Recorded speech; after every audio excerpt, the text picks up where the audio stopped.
அது என்ன JCB JCB அப்படின்னா என்ன அட இது கூட உனக்கு தெரியாதா அப்படின்னு கேட்காதீங்க, கொஞ்சம் வெயிட் பண்ணுங்க. ஜேசிபின்றது ஆக்சுவலி பாத்தீங்கன்னா மேனுஃபேக்சரோட பேரு. இந்த வெஹிக்கிளோட உண்மையான பேர் பாத்தீங்கன்னா பேக் ஹோல் லோடர்ன்பாங்க.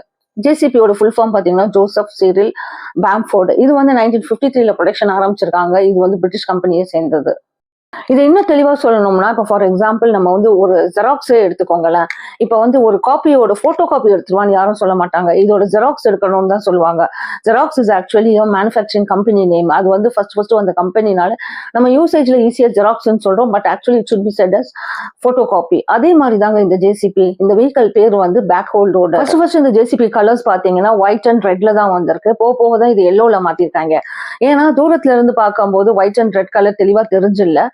ஸோ எல்லோ வந்து பாத்தீங்கன்னா நைட் நேரத்தையும் உங்களுக்கு பளிச்சுன்னு தெரியும். ஸோ இந்த மாதிரி எல்லோ கலர்ல இருக்கிறதுனால வந்து நம்ம ஆக்சிடென்ட்டை வந்து நிறைய தவிர்க்கலாம்னு சொல்லிட்டு இந்த கலரையே வந்து ஜேசிபிக்கு மெயின்டைன் பண்ண ஆரம்பிச்சிட்டாங்க. எனக்கு ஒரு கேள்வி, இந்த ஜேசிபிக்கும் புல்டோசருக்கும் என்ன வித்தியாசம்? ஆக்சுவலி பாத்தீங்கன்னா ரெண்டுமே பாத்தீங்கன்னா சிமிலாரிட்டி ஒன்னா தான் தெரியும். யாருக்காச்சும் தெரிஞ்சா கமெண்ட்ல ஷேர் பண்ணுங்க, நாங்களும் தெரிஞ்சுக்கிறோம். இந்த மாதிரி சின்ன சின்ன தகவலுக்கு என்னுடைய சேனலை சப்ஸ்கிரைப் பண்ணிக்கோங்க.